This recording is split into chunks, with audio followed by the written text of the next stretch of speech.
Hello, hello, hello! Kumusta kayo mga idol? May bagoong alamang ako, kaya iluluto ko ito kasi meron akong mangga.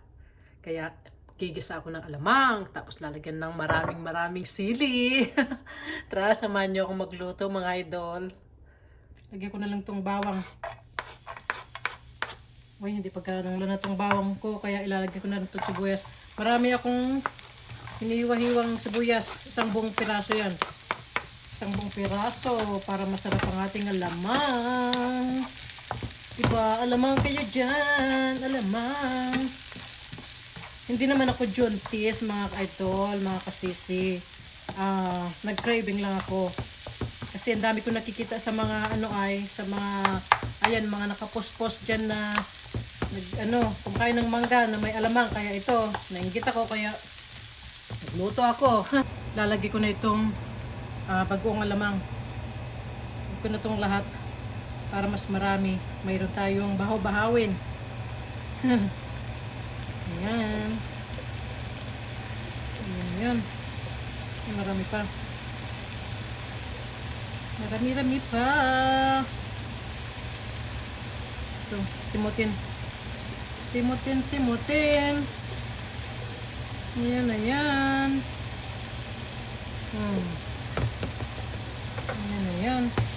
Tapos lalagyan ko siya ng brown sugar. Ayan. Damihan ng brown sugar. Oops. Parami yata. Ayan. Amoy pa lang. Gutom na ako. Gutom na ako sa amoy. Ayan. Ayan, nagbo-brown na siya. Kasi nga, di ba? Ayan na. Luto na ang ating alamang. Nako. Paparami ang kain ko ng mangga nito. Tapos ito pa. Haluan ko ng 3 pirasong sili. Ayan. Kainan na tayo. Tikman na natin ang alamang. Ito. Ayan.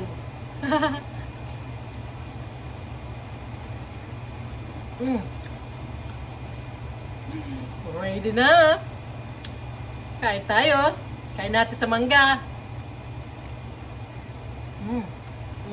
Sarap. Naluto kong alamang kanina. Tara na.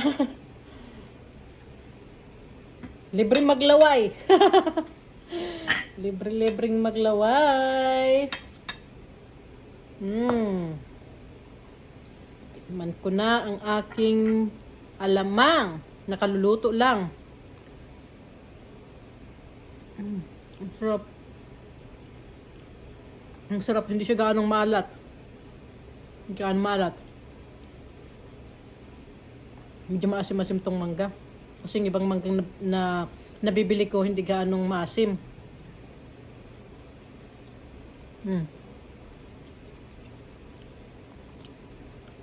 Kasi hindi tulad nung mangga natin dyan sa Pilipinas, yung kulay green, di ba? Maasim. Ito para siya itong dyan mango na hinog.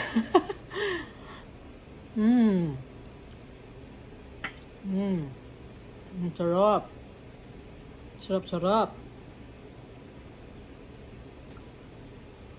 Sarap naman. Pasensya na sa mga naglalaway. Naglaway din ako sa mga nakikita ko sa mga social media eh. Kaya ito, pagluto na ako, kaya sarap.